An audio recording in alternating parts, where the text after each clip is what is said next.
안녕하십니까? 오늘은 요한계시록 강해 제46강입니다. 오늘은 계시록 강해의 마지막 시간이 되겠습니다. 계시록 22장 6절부터 21절까지 강해입니다. 제목은 내가 속히 오리라 라고 하는 제목입니다. 지난 시간까지 새 예루살렘에 관한 묘사를 마쳤어요. 그리고 이제 22장 6절에서 천사는 요한에게 이 모든 말씀들, 즉 요한이 보고 듣고 기록한 모든 것들이 신실하고 참되다고 확증합니다. 22장 6절은 이렇게 기록하죠.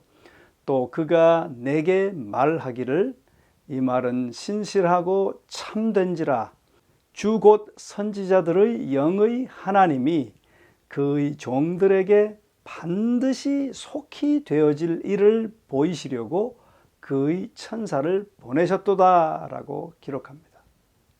이 말이 신실하고 참되다는 이 확증은 일찍이 21장 5절 새 예루살렘에 대한 묵시에서 주신 바 되었었습니다. 그리스도께서는 신실하고 참되십니다. 천지는 없어지겠으나 내 말은 없어지지 아니하리라 라고 그분은 약속하십니다.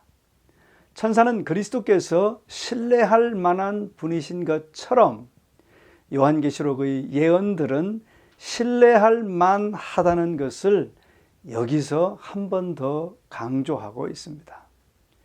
요한계시록 책에서 예언된 모든 것이 확실히 일어날 것입니다. 이는 22장 6절의 후반부에 기록된 것처럼 이는 선지자들의 영의 하나님께서 그의 종들에게 속히 될 일을 보이시려고 그의 천사를 보내셨기 때문입니다.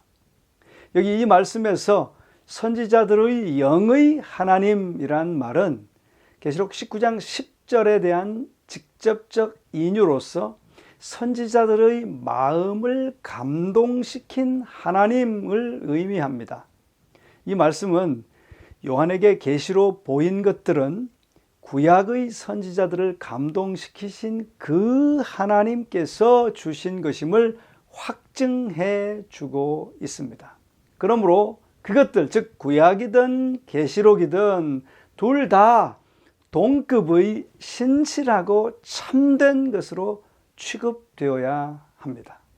7절 보라 내가 속히 오리니 이 두루마리의 예언의 말씀을 지키는 자는 복이 있으리라 하더라. 그리스도께서는 당신의 재림이 가까웠음을 볼지어다 내가 속히 오리라 하고 한 번 더 되풀이하여 말씀하십니다. 그분이 속히 오실 것이기 때문에 요한계시록의 말씀은 그만큼 심각하게 다뤄져야 합니다. 하나님의 백성은 그리스도의 임박한 강림을 지속적으로 고대하면서 살아야 합니다. 예언의 말씀에 귀 기울이는 모든 사람들에게 이 책의 예언의 말씀을 지키는 자는 복이 있으리라 라고 축복이 약속되었습니다.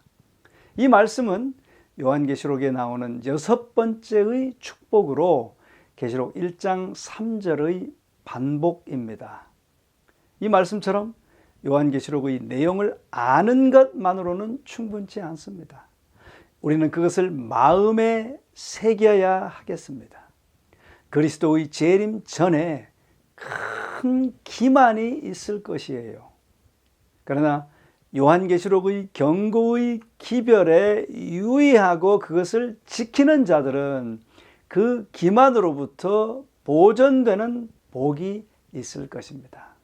8절 이것들을 보고 들은 자는 나 요한이니 내가 듣고 볼 때에 이 일을 내게 보이던 천사의 발 앞에 경배하려고 엎드렸더니 라고 기록합니다. 요한은 책의 서두 즉 계시록 1장 9절에서 말했던 것과 똑같이 이것들을 보고 들은 자는 나 요한이라고 다시 자기 자신을 밝힙니다. 그가 본 모든 것을 충실하게 기록하였었어요. 요한에게 허락된 가장 최근의 계시는 바로 전에 기록되었던 새 예루살렘의 탁월한 영광에 관한 것이었습니다. 새 예루살렘에 관한 것을 듣고 본 모든 것의 휘황찬란함에 감동된 요한은 이 모든 것들을 그에게 보여준 천사의 발 앞에 경배하려고 다시 엎드립니다. 그러나 천사는 다시 그에게 그렇게 하지 말도록 경고합니다. 9절, 그가 내게 말하기를 나는 너와 네 형제 선지자들과 또 이 두루마리의 말을 지키는 자들과 함께 된 종이니 그리하지 말고 하나님께 경배하라 하더라. 요한의 이 두 번에 걸친 경험과 하나님께만 경배하라는 천사의 권고는 마지막 때의 세대에게 특별히 적절한 말씀입니다. 마지막 위기의 때의 주 쟁점은 경배에 관한 것이에요. 종말의 때, 곧 온 세계가 돌이켜 짐승과 사단적 삼위를 경배하려 할 때 우리 하나님께서는 마지막 때를 위한 당신의 복음, 즉 새 천사의 기별을 선포하십니다. 이 기별은 땅의 거민들에게 하나님은 창조주시요 경배를 받으시기에 합당한 유일한 분으로 진지하게 받아들이라고 촉구합니다. 10절, 또 내게 말하되 이 두루마리의 예언의 말씀을 인봉하지 말라. 때가 가까우니라. 종말의 때와 관련하여 다니엘 8장과 12장에서 다니엘에게 그가 받은 묵시를 인봉하라고 지시하였던 것과는 대조적으로 천사가 여기서 요한에게는 이 책의 예언의 말씀을 인봉하지 말도록 명령합니다. 인봉하지 말라는 이유는 분명합니다. 때가 가깝기 때문이죠. 다니엘서의 묵시들은 미래의 마지막 때와 관련된 것이기 때문에 다니엘 당대의 사람들에게는 적합하지 않았습니다. 그래서 다니엘에게 그 묵시들을 인봉하라고 지시하였었죠. 그런데 5장에서 요한은 그리스도만이 열기에 합당한 7인으로 인봉된 두루마리를 보았었죠. 두루마리의 일부는 요한을 통하여 교회에게 계시되었고 그 내용은 계시록 12장 1절부터 22장 5절에 기록되었습니다. 그 내용들은 하나님의 백성이 이 지상 최후의 사건들에 적용할 때 그들에게 요긴하고 유익한 것들입니다. 이제 그리스도께서는 요한에게 때가 가깝기 때문에 그들이 읽을 수 있게 이 책의 예언의 말씀을 인봉하지 말라라고 지시하시는 것입니다. 때가 가깝다는 이 진술과 그리스도의 강림을 선언하는 것 사이에 엄숙한 선포가 끼어 있습니다. 그것이 바로 11절이에요. 11절, 불의를 행하는 자는 그대로 불의를 행하고 더러운 자는 그대로 더럽고 의로운 자는 그대로 의를 행하고 거룩한 자는 그대로 거룩하게 하라.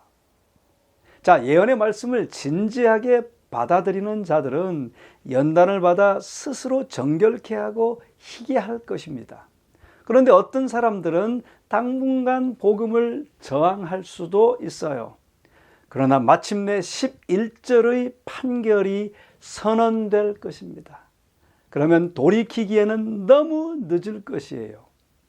유예 기간이 끝난다는 말은 복음을 받아들일 기회와 하나님과의 관계를 맺을 기회가 도무지 없음을 의미할 것입니다. 그리고 그리스도께서 오실 때 그분은 각 사람에게 그의 일한 대로 갚아주실 것입니다. 12절 보라 내가 속히 오리니 내가 줄 상이 내게 있어 각 사람에게 그가 행한 대로 갚아주리라. 이제 요한은 장면에서 사라집니다.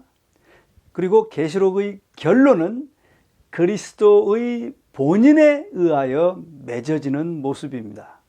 그리스도께서는 한 번 더 요한과 요한계시록의 독자들에게 당신의 속히 오심을 상기시키십니다. 내가 속히 오리니, 그분은 당신이 주실 상급을 가지고 오십니다. 그리고 그분은 각 사람에게 그의 일한 대로 갚아 주실 것이에요. 이 말은 계시록 1장 7절과 8절의 반복이기도 합니다. 또한 이것은 마태복음 16장 27절에서 예수께서 제자들에게 말씀하셨던 것을 거의 반복하고 있습니다. 그분은 아버지의 영광으로 오실 때 각 사람의 일 한 대로 갚으실 것입니다.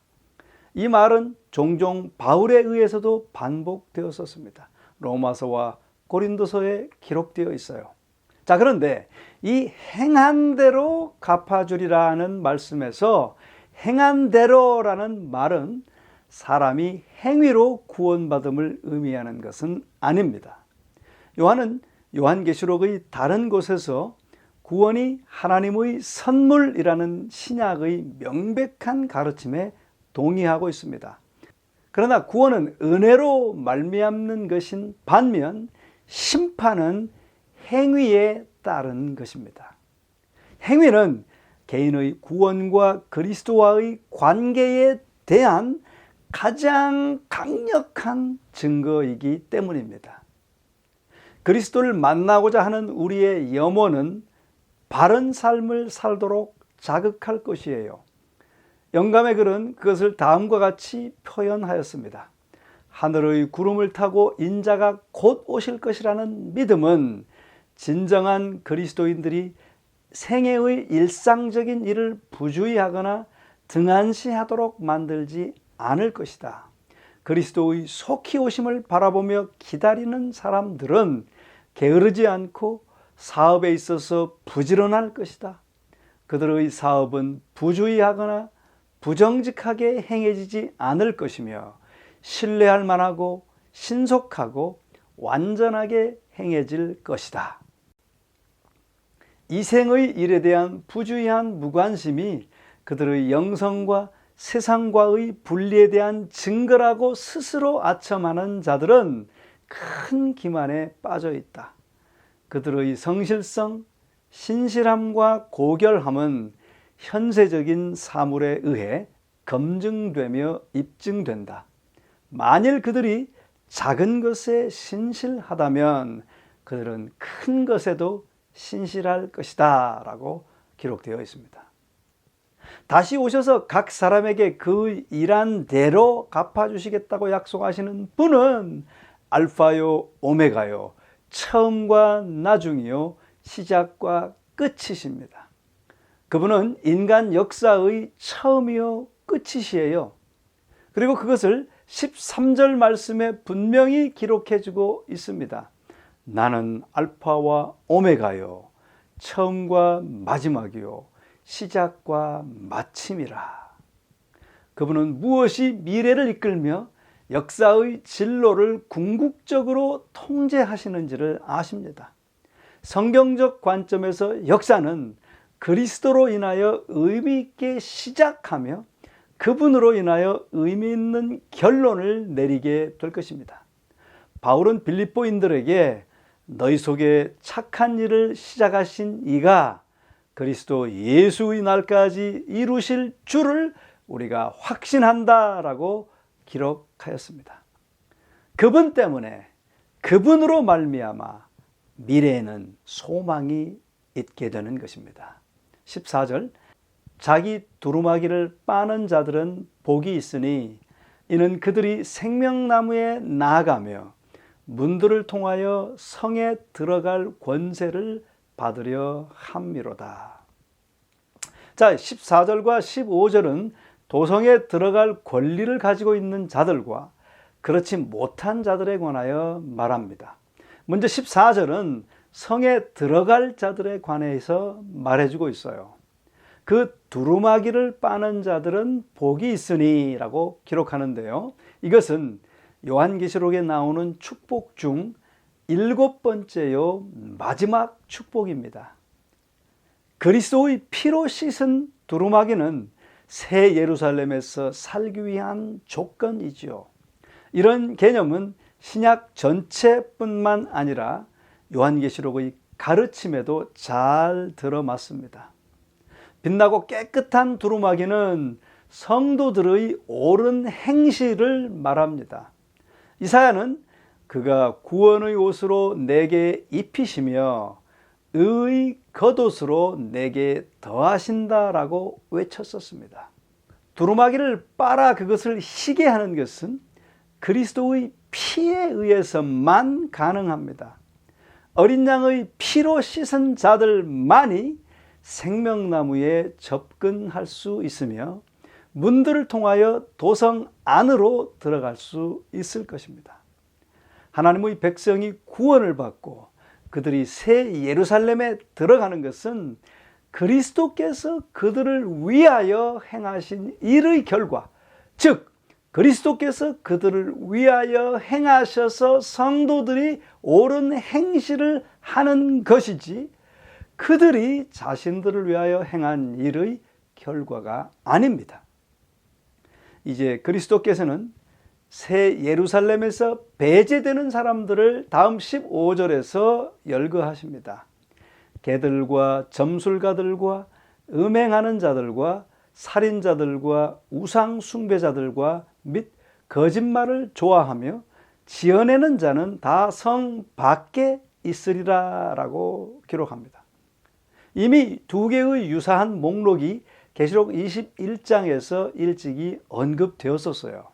그러나 여기 22장 15절에서 배제되는 것으로 파악된 자들은 개들, 즉 부정한 자들을 의미하죠. 개들과 복술자들과 음행자들과 살인자들과 우상숭배자들과 거짓을 좋아하고 행하는 자들입니다. 복음과 반대되는 것들을 이렇게 사랑하고 행하는 모든 자들은 하늘 도성에서 반드시 배제될 것입니다. 16절, 나 예수는 교회들을 위하여 내 사자를 보내어 이것들을 너희에게 증언하게 하였노라. 나는 다윗의 뿌리요 자손이니 곧 광명한 새벽별이라 하시더라. 자, 그리스도께서는 요한계시록의 선에서 확언하셨던 것을 한 번 더 확언해 주십니다. 즉 그분은 요한계시록의 묵시들의 출처이십니다. 요한이 계시에서 본 것들을 그에게 설명해 준 천사는 그리스도에게서 그 사명을 위탁받아서 말했던 것입니다. 이러한 계시록의 말씀의 출처의 신원에 대하여 아무런 의심을 남기지 않으시려고 그리스도께서는 계시록 5장의 언어로 자신을 다윗의 뿌리요 자손이니 곧 광명한 새벽별이라고 밝혀주십니다.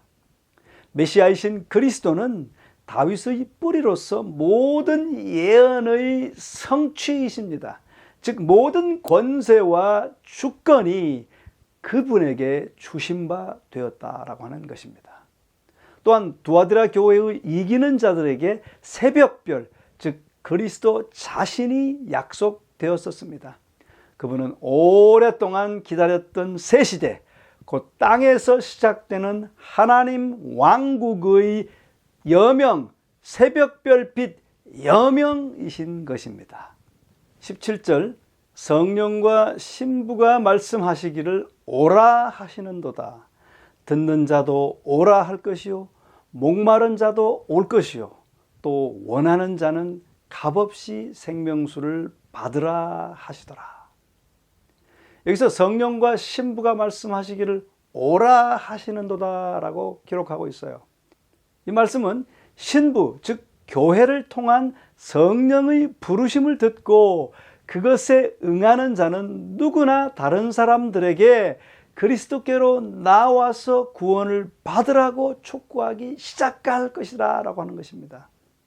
여러분, 이 요한계시록의 결론은 요한계시록을 진지하게 대하고 그리스도께로 나오라는 강력한 호소인 것입니다. 목마른 자도 올 것이요 또 원하는 자는 값없이 생명수를 받으라. 이 말씀은 초막절 때 그리스도께서 외치신 말씀을 상기시킵니다. 요한복음 7장 37절에 보면 누구든지 목마르거든 내게로 와서 마시라 라고 예수님께서 초청하셨었어요. 그리스도께서는 요한계시록 21장 6절에서 내가 생명수 샘물로 목마른 자에게 값없이 주리니 라고 약속하셨었습니다. 복음의 기별은 구원에 관한 것으로 거저 값없이 주시는 선물입니다. 오직 하나님 안에서 모든 인간의 영적 갈증이 궁극적으로 해결된다라고 하는 말씀입니다.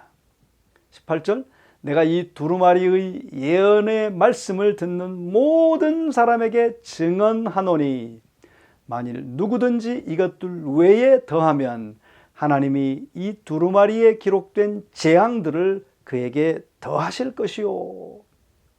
자, 이 시점에서 요한은 독자들에게 보내신 그리스도의 엄숙한 경고를 담고 있는 후기를 첨가해 주고 있습니다. 요한계시록은 시대의 갈증을 풀어주기 위하여 조심스럽게 계획된 하나님의 위대한 말씀입니다.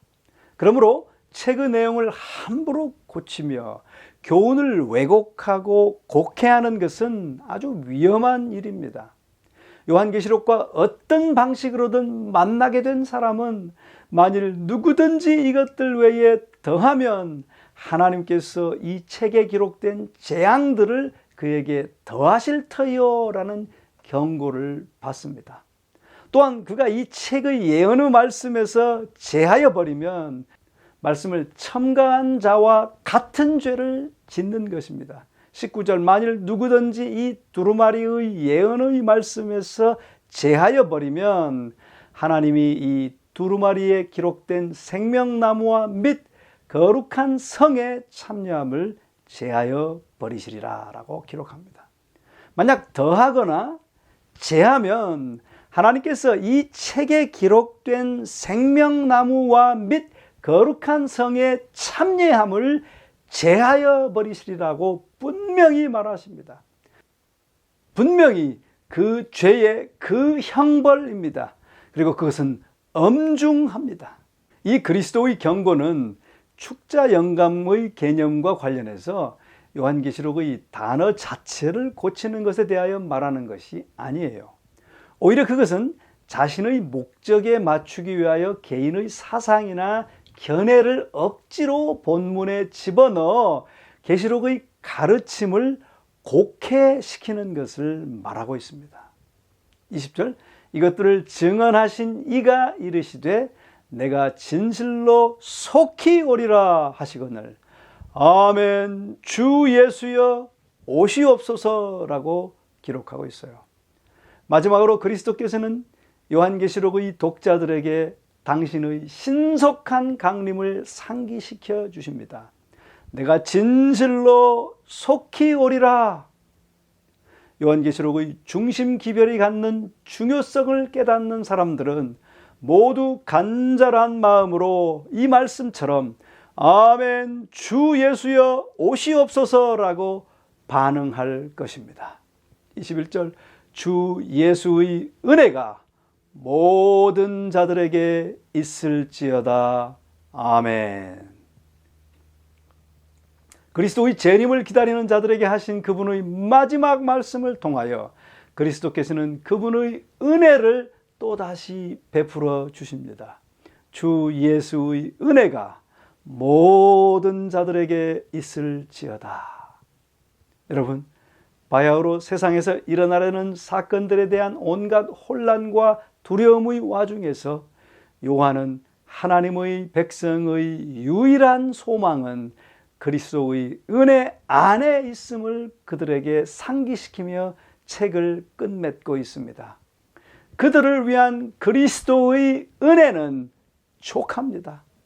요한계시록에 선포된 최후의 사건들은 무섭고 미래는 암울하게 보일지 모릅니다. 그러나 하나님의 백성들은 그들과 함께 하시겠다는 그리스도의 보증을 가지고 있습니다. 요한계시록의 기별들은 그리스도의 은혜를 통하여 교회에 주신 바 되었습니다. 이 은혜는 요한계시록의 기별을 진지하게 대하는 모든 사람들에게 풍성하게 약속되었습니다. 그리스도의 은혜로 말미암아 하나님의 충성된 백성들이 하늘 도성에 이를 때 요한계시록의 약속들은 최종적으로 실현될 것이며 그곳에서 그들은 그리스도와 함께 세세토록 왕노릇할 것입니다. 여러분, 우리 예수님은 이제 곧 오십니다. 이것은 우리의 첫 현실일 뿐입니다. 두 번째 현실은 여전히 우리가 압제의 땅, 바로 이곳에 살고 있다라고 하는 것입니다. 종말이 오기를 기다리는 동안 독자들은 만물의 끝이 이를 때까지 이 책을 읽고 또 읽어 책의 기별을 완전히 이해하고 전할 수 있어야 합니다. 자, 여러분, 결론적으로 요한계시록의 목적은 무엇보다도 그들이 압제와 고난을 직면할 때 세상을 바라보지 말고 그들의 유일한 소망이신 분에게 그 눈을 고정시키라고 하나님의 백성을 지속적으로 상기시키는 것입니다. 요한계시록은 단순히 역사적 전개나 마지막 사건들에 관한 것이 아니라 오히려 역사의 과정과 마지막 사건들이 일어나는 동안 그분의 충성된 백성들과 함께 하시는 예수 그리스도의 임재에 관한 것입니다. 요한계시록의 그리스도는 수수께끼 같고 불확실한 삶을 살아가는 모든 인간의 소망과 염원에 대한 해답이십니다. 그분은 미래를 붙들고 계시는 분이십니다. 아니, 그분은 우리의 미래이십니다. 한 예화를 말씀드리겠습니다. 여러 해 아프리카에서 헌신한 노 선교사 부부가 은퇴하여 뉴욕으로 돌아오는 길이었습니다. 그들에게는 마땅한 집 한 채 없었어요. 심신이 지칠 대로 지친 노 부부는 대규모 원정 사냥 경기에서 돌아오는 테디 루즈벨트 대통령과 한 배에 승선하고 있음을 발견하였습니다. 아무도 선교사 부부에게는 눈길 한 번 주지 않았습니다. 그러나 그 부부는 대통령 일행에게 쏟아지는 팡파르와 길을 쓰고 이 위대한 사람을 보려는 승객들을 쓸쓸히 바라보았습니다. 배가 큰 바다를 가로질러 온 후에 노 선교사는 부인에게 이렇게 말했습니다. 뭔가 잘못되었소. 우리에게는 아무런 관심도 없소. 왜 우리가 지난 여러 해를 아프리카에서 하나님께 충성하며 살아야 했는지 모르겠소.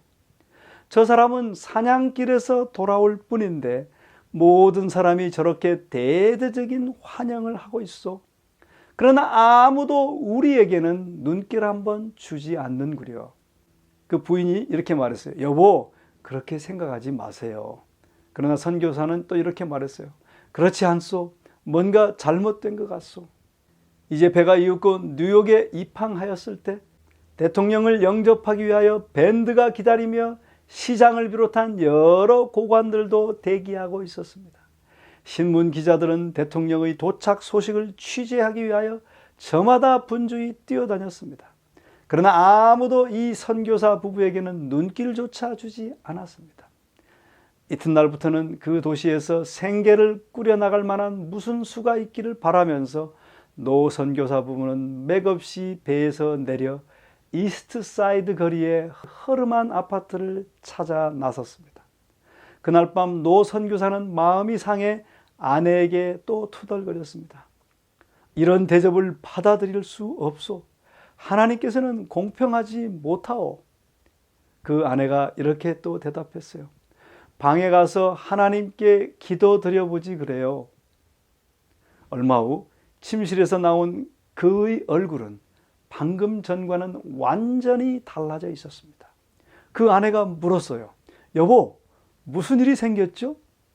선교사가 대답합니다. 주께서 내 문제를 해결해 주셨소.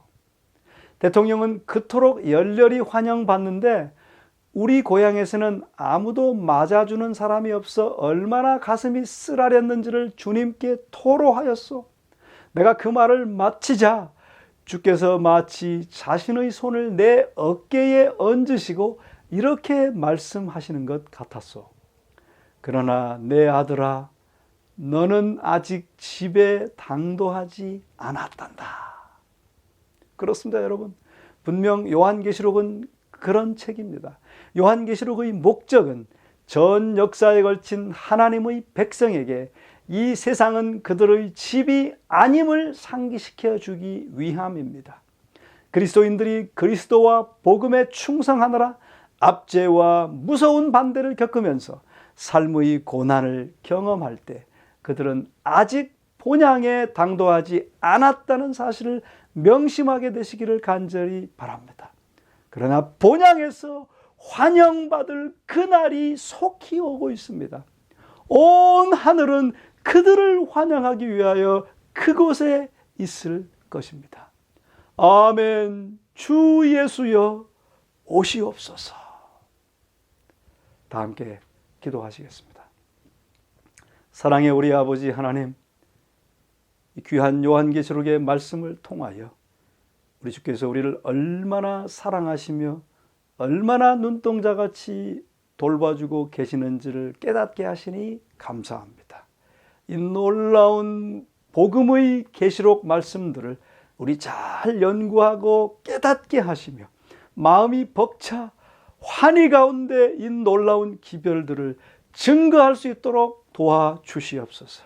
아멘. 주 예수여 오시옵소서라는 그 말씀이 우리의 간증이 되게 하시고 그 간증처럼 복음을 증거하는 힘 있는, 능력 있는, 용기 있는 하나님의 자녀들 되게 하여 주시옵소서.